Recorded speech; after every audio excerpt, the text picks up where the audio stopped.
Yes, nizere ko mumeze neza, nizere ko umeze fresh sana, by'umwihariko wowe wakoze subscribe hano kuri Gospel 250 of course. Nizere ko rero mumeze fresh sana, mushima Uwiteka. Nawe utarakora subscribe, nyamuneka wayikora kugira ngo udutere ingabo mu bitugu. Kudutera ingabo mu bitugu burya hari gusapotinga buri mu buryo bwinshi. Nimba nkubwiye ngo ukore subscribe ni ikintu gito, nimba ufunguye video ntekereza ko kwikora ni ibintu byoroshye, si gukoraho gusa se ukikomereza ubundi Imana ikaguha umugisha. Rero iyi ni Gospel 250, rero tubana gatanu ku kandi cyangwa se umunsi ku munsi, amasaha ntekereza ko 24 kuri 24, kuko ntekereza ko buri munsi ngerageza kuba nabahereza updates cyangwa se bimwe mu bivugwa ariko bifite ububino na gospel. Rero iyi ni Gospel 250, mubana nanjye rero Valeri umunsi ku munsi cyangwa se amasaha isaha ku yindi, kuko ndamutse mbonye inkuru iri trends nigaruka ariko ifite ububino na gospel. Rero ntekereza ko rero byaba byiza cyane ukoze subscribe nawe ukaza mu muryango mugari wa Gospel 250. Imibare ndayibona, tugenda dukura umunsi ku munsi. Ndabashimira rero, Imana ibahe umugisha aho mwakoye ibakubire 7. Ndahigiye mbasuza rero by'umwihariko abari mu gihugu cyacu cy'u Rwanda, mu ntara uko ari enye, ndetse no mu mujyi wa Kigali, amajyaruguru, amajyepfo, uburengerazuba, iburasira bwaryo. Nizere ko mwese rero mwabashije kuramuka neza, by'umwihariko mukajya ku mirimo yanyu. Imana rero ibashe kubacira inzira, ibashe kubatiza cyangwa se komeza kubatiza ubuzima no gukomeza kuryoherwa n'ubuzima, kumva icyanga cyabwo. Nabasuhuje ariko sinakirengagiza n'intara ya gatandatu. Intara ya gatandatu rero naha muri East Africa, n'abariyo b'abanyarwanda, ntekereza ko ari intara ya gatandatu. Nabona aba diaspora na Afrika muri rusange ariho hose hari umunyarwanda. Nizere ko umeze neza rero, ni kota Masimbi, ubwo ni hakurya y'inyanja muri Leta Zunze za Amerika, mu Burayi se. Mwese rero nizere ko umeze fresh sana kabisa.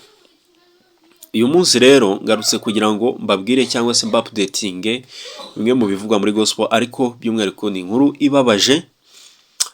Ni inkuru ibabaje ubwo nayumvaga ku cyumweru, nuko nyikoze ntinzemo gato, ariko by'umwihariko inkuru ibabaje pe. Ni inkuru ibabaje, ni inkuru y'incamugongo, ni zimwe mu nkuru ujya kuvuga ukumva hari ikintu kiza ku mutima cyangwa se ikiniga.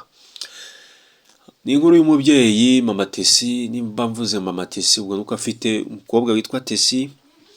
Ni umukobwa uzi kuririmba, ni umukobwa ubarizwa muri korali ya Zion.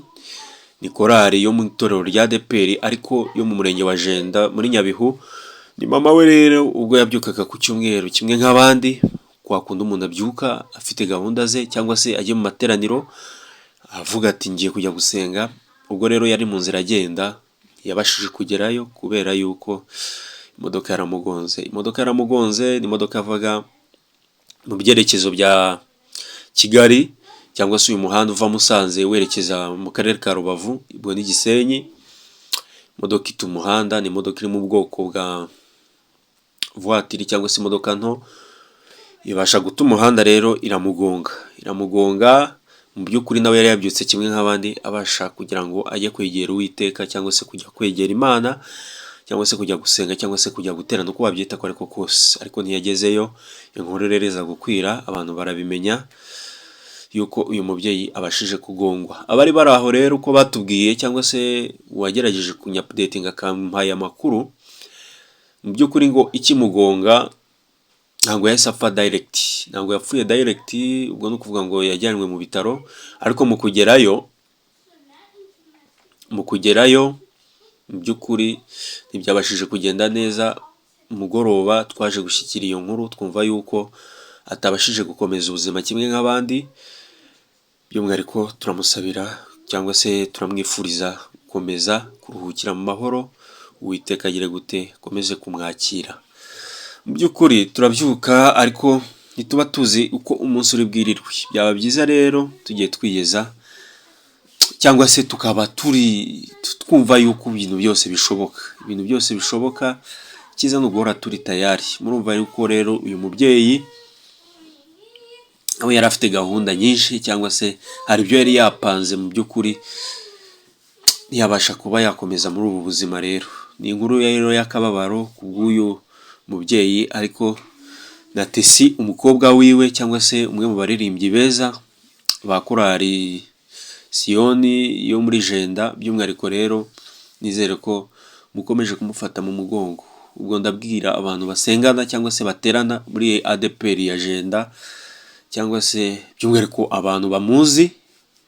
Erega tuba turi hano kuri social media ariko tuba twa-updatinga kugira ngo hari benshi baba banabazi cyangwa se bamuzi uherereye cyangwa se ahariho hose waba uri, cyane yuko hari benshi cyane bakora social media. Hari igihe ubona inkuru ikahita ikwereka umuntu umuzi. Ntekereza ko rero Tesi rero ababa bamuzi mushobora kumuhamagara mukamufata mu mugongo muri ibi bihe bitamworoheye byo kubura umubyeyi. Rero ni ibihe bigoye ariko mwamufata mu mugongo. Mu by'ukuri hari ikintu kimwe tujya twirengagiza rimwe tukenjoyinga tukabyina n'ibyo koko, ariko ntituba tuzi neza yuko ejo bizagira. Tujye dufiringa ubuzima, tubwumve neza, twumve icyanga cyabwo nk'uko natangiye mbivuga muri introduction.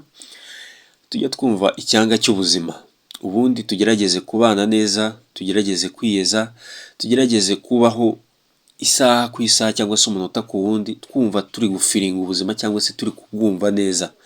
Mu by'ukuri ni ibintu biba bigoye. Rero ntekereza yuko twagakwiriye kuba turi nk'abasirikare. Nkunda kubivuga, abasirikare nibo bantu bahora biteguye cyangwa se bari maso kugira ngo bataba baterwa n'ikindi gihugu cyangwa se bataba bahungabanwa n'abaturanyi. Murabizi, ntekereza yuko rero twagakwiriye kuba nk'abasirikare, tukaba turi abantu bahora bari stand by cyangwa se bari ready yo guhatana cyangwa se no guhangana. Nizere ko rero mukomeza kuryoherwa cyangwa se gukomeza gufiringa ubu buzima ariko munasenga. Rero uyu mubyeyi rero Mama Tesi, ubuzima bwe cyangwa se ntiyakomeje rero ntiyakomeje ubuzima, nawe yarabyifuzaga ariko ntiyabukomeje. Ubwo ni ryo gare rye. Turamwifuriza rero gukomeza kuruhukira amahoro kandi Uwiteka agakomeza kubana nawe mu buzima bwa buri munsi. Rero nizere ko rero ukomeza kumufata mu mugongo Tesi. Rero ADPR ntituramenya gahunda uko zestaye cyangwa se gahunda uko zimeze zo kuba twamuherekeza cyangwa se tukajya kumufata mu mugongo Tesi. Tuzagerageza kubikurikirana, tuzababwira. Rero turabashimiye rero kurikira cyangwa se ubana natwe umunsi ku munsi cyangwa se dusapotinga mu buryo bumwe cyangwa ubundi. Uwiteka agire gute aguhe umugisha, kandi n'abakoze subscribe Imana igire gute guha umugisha. Ibintu byoroshye wabikora, nimba nta kibazo, nimba nta n'ugundi ufite wabikora, ubundi ibindi Imana ikaduha umugisha. Rero mugire ibihe byiza, mukomeze kuryoherwa n'ubuzima, ariko tubeho dusenga, tubeho twizera, tubeho dukora ibyiza cyangwa se tubeho dukora ibyo Imana yishimira, tubeho turi intungane, tugerageze kubaho intungane mu minota uko ari 60 cyangwa se isaha yose, isaha ku yindi. Tugerageze kubaho twumva yuko ubuzima ari ibintu bisanzwe kandi tugomba kubaho, hakabaho n'iherezo. Ntabwo tuzabaho nk'imisozi, nta kundi. Imana imuhe iruko ridashira kandi Tesi yihangane, nta kundi. Ubuzima niko bumera. Rero murakoze cyane. Rero tubone ubutaha cyangwa se ku makuru akurikira ku bivugwa muri gospel. Rero murakoze, Imana iguhe umugisha.